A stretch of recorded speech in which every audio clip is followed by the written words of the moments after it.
salaamaaleykum chers compatriotes sénégalais chers africains maa ngi leen di nuyu baax a baax di leen siyaar di jégalu encore une fois de plus ci li nga xamante ne mooy yéex a dugalaat li nga xamante ne mooy vidéo et puis pratiquement 2 semaines yi ñuy dugaluñ vidéo donc loolu ñu ngi ciy excusé wu c'est par rapport ak ay quelques détails maanaam dañu xawoon a jàpp tuuti moom moo jàpp sama bon loolu maa ngi nuyu waa ñi nga xamante ne ñoom ñooy samay internet ñëpp ñi nga xam ne ñu may suivre fii ci KAM TV Mbow di leen sant bu baax di leen gërëm ci confiance bi nga xamante ne moom lañu am ci chaîne bi di ci mën a jëlee ay xibaar wala ay conseils yoo xamante ne moom la ñu war a mën a joxee wala ñu koy dundee au quotidien ci seen vie. Donc maa ngi fàttali sama nouveau partenaire bi mooy Pognon voilà moom je pense que donc voilà noonu lay demee di gërëm aussi samay partenaire ñi nga xamante ni ñoo may jàppale di ma sponsorisé donc ñoom nag joxaguñ ma autorisation pour may tudd seen tur mais avec le temps peut-être que loolu dina ñëw incha allah mais maa ngi leen di siyaare bu baax di leen nuyu di leen wax ne ngeen gën a abonné gën a jàpp ci liggéey bi tamit gën a di partager gën di liker et puis aussi di laal cloche de notification bu ko defee vidéo bu ñu dugal rek incha allah di ngeen ci jot ak ñi nga xamante ne mooy sama staff bi nga xamante ne ñoom laay liggéeyee di leen gërëm bu baax ñu ngi koy waxee les hommes de l'ombre nga xam ne kenn du leen gis mooy technicien yi décor bi boo leen gisee ci gannaaw ni mu mel nii ak ñoom ma jox xeelu sax ne mën naa bàyyi fii Pognon muy sama nouveau partenaire bi donc yooyu yëpp seen ay liggéey la donc tey nag ñu war a aborder benn sujet boo xamante ne mu nekk sujet bu am importance muy li nga xamante ne mooy immigration clandestine. Je parle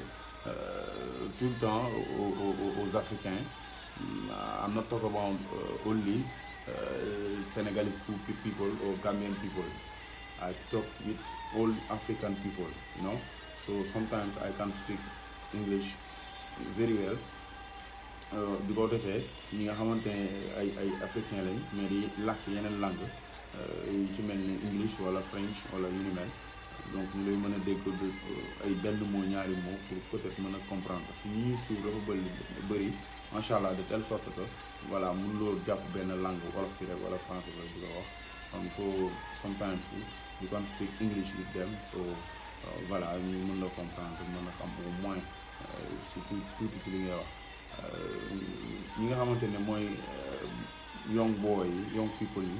jeunes yi nga xamante ne dañuy dem ba benn moment dañuy décourager ci seen life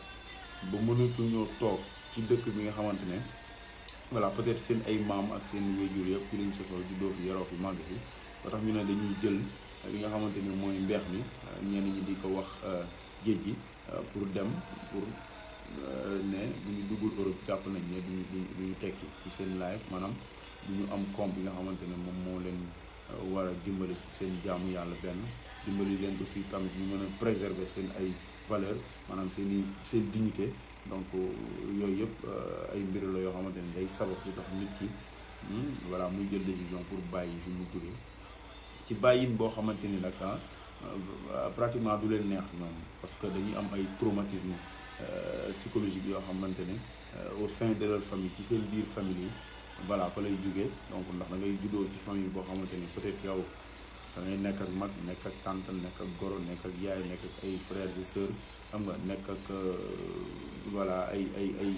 une grande famille boo xamante ni yow peut-être yaa fa mag ci ay âge mais li nga xamante ni mooy sa am-am mënewul wala jotewul ak li nga xamante ni mooy sa vie sociale ba tax na di nga dégg lu nekk boobu nañ la dëkkal fu ne aussi tamit xam nga te ñooñu ñu koy def ñenn ñi nga xam say propre mbokk lañ ñoo xam ne ñu yaa ñoom yéen a bokk deret ñoo lay maltraité wala ñuy wax kàddu yoo xamante ne yu ñagas la wala yu rafetul jëme ko ci sa der ba doo doonu nit koo xamante ne ku mën a dékku yenn yi nga il sera obligé nga ne man damay fexe escape dee ma dem xam nga anywhere in the world fu ma mun ci dem rek xam nga naa ko dem rek pour mën a sori yenn problème yi nga xamante ne mooy loolu moo tax booy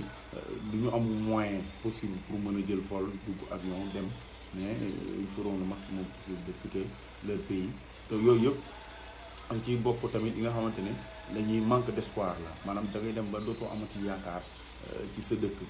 fi nga juddoo yaroo fa màgge fa ni nga ko waxoon dootoo am yaakaar pour toog fa ndax da ngay am désespoir ndax ñi la jiite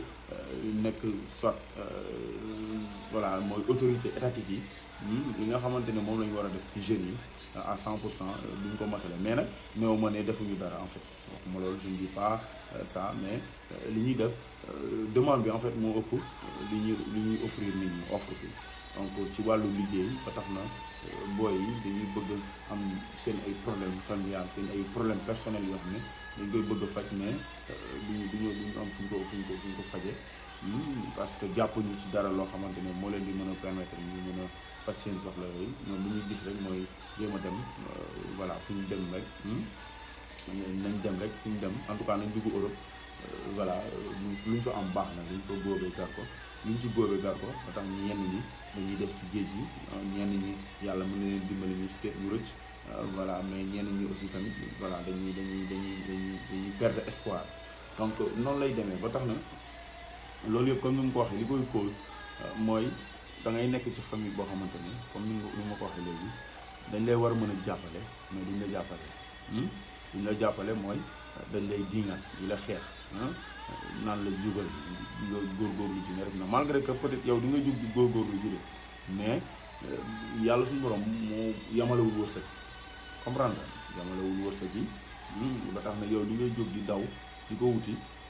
keneen day toog sax suñu borom di dogal muy am donc te loolu ñu ñoo tàmm d'habitude di ko wax ñun jullit ñi ku nekk ak sa wërsëg la xam nga yàlla baax na affaire yu demee noonu mais yàlla bëggul yaafus aussi yàlla dafa bëgg jàmbaar donc bëgg kuy ñefe laay fam ko defee moom ci boppam moom ak mu ñëw ak ay dogalam yu positif envers yow donc te moom du wàcc di jox kenn dara moom suñu borom lu mu fi jox nit rek wala nit am rek voilà ci nit ni yow la ko jaarale soit nga liggéeyal ko wala nga am loo ko defal mu fay la donc loolu pour mën a sauvegarder sa dignité ak sa ngor dignité mooy valeur ak say valeur yooyu voilà moo lay mën a permettre nga téye ko te doo ko ñàkk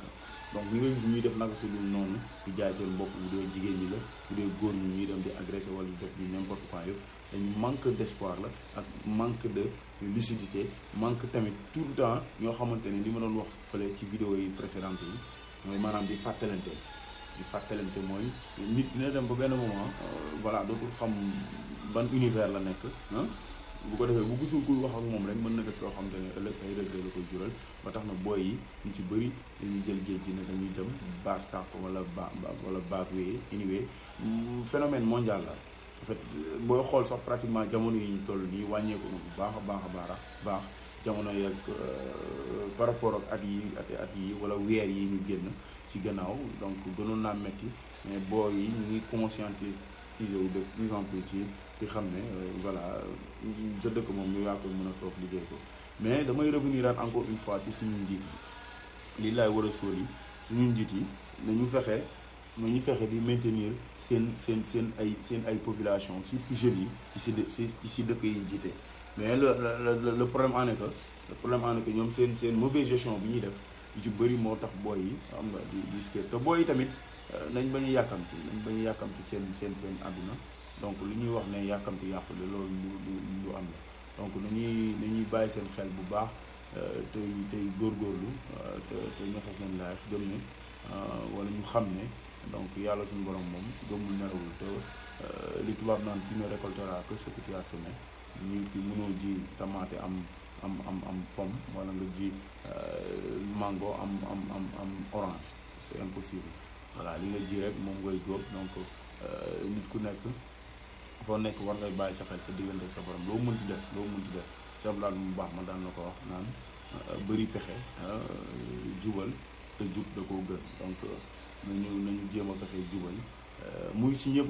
d'une manière générale du ne suñu njiit yi rek ñoo war a jubal wala diw jubalul rek man tamit du ma jubal yooyu noonu ça ne se fait pas donc du ma june bokk ma ci moo ko gën donc je pense que ku nekk boo amee sa tuut sa benn 200,000 sa benn 100,000 wala sa benn 100,000 wala sa benn 10,000 dalasis au moins war nga mën a dem départ parce que da ngay xool tout le temps ki nga xamante ne amul loolu noonu amul 10,000 dalasi boobu noonu wala amul 100,000 francs boo xam ne war na ko mën a permettre muy taaba di jënd affaire yu sew di business petit à petit ba mu yóbbu ko ci level bu mag boo xamante ne am dina ko mën a permettre muy def ay li nga xamante ne mooy voilà di indi ay bagages am na ci ay conteneurs rek yooyu donc lu ci nekk rek patience la laaj ak jël sa temps ak xam sa bopp tamit ci ne suñu borom li la sant rek moom ngay def mooy di liggéey ak di ko jaamu donc benn mënu cee dem bàyyi moromam donc voilà te jaamu yàlla xeetam yi aussi dafa bari malgré que dafa am 5 piliers l'islam mooy juróomi ponku l'islam yi nga xamante ne doomu aadama moom ala kulli àllin mu koy neex mu koy naqari daf ko war di def mais dafa am loo xamante ne aussi tamit voilà yeneen xeeti jaamu yàlla la yu bokkul ci 5 piliers yooyu et je pense que je parle sous le contrôle des oustas comme ni ko waxee waxoon naa ko ci vidéo bali ne leen su ma ci juumee au moins voilà nañ ma gàgganti ça je vous le permets parce que loolu moo ñuy permettre ñu aussi à chaque fois bu ñuy wax rek ñu mën a canaliser suñuy wax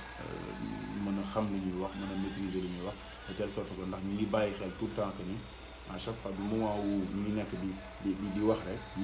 am na ñoo xam ne ñu ñuy déglu te si biir ñi ñuy déglu ñooñu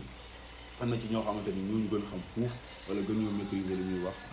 te taxul ñu toog di ñu déglu amaana nag bon yàlla moo ñu natoo ñu war a toog di expliquer toog di waxtaan nii ak ñoom te du loolu ñëpp ko mën tout le monde n'est pas à la porte de parler au public xam nga affaire yu ñu noonu parce que wax moom dafa nekk loo xamante ni lu jafe voilà boo nekkee waxkat ci dëgg si ngay xam ne wax dafa jafe ndax interprétation yi dafay différent parce que nit ku nekk ak ni ñuy déggee wax yi voilà ak ni ñu koy gisee ak ni ñu koy interpréter ak ni ñu koy analyser boo defee xam nga parfois nga wax ndeysaan pour yeete sax wala pour sensibiliser sax mais benn nit mën na nekk vécu am wala nu ñu mel mu daal di koy jël personnellement ne diw mii man lay waxal or que peut-être que voilà li ñu naan coïncidence day am tombé war a ay gaaf donc alors que yàlla day xam ne peut-être kooku waxul ak yow sax mais dafa coïncider ak peut-être li mu doon wax noonu dafa tombé peut-être yow dafa nekkoon loo dund donc ma revenir aat ci affaire immigration clandestine boobu ma doon wax affaire bac bi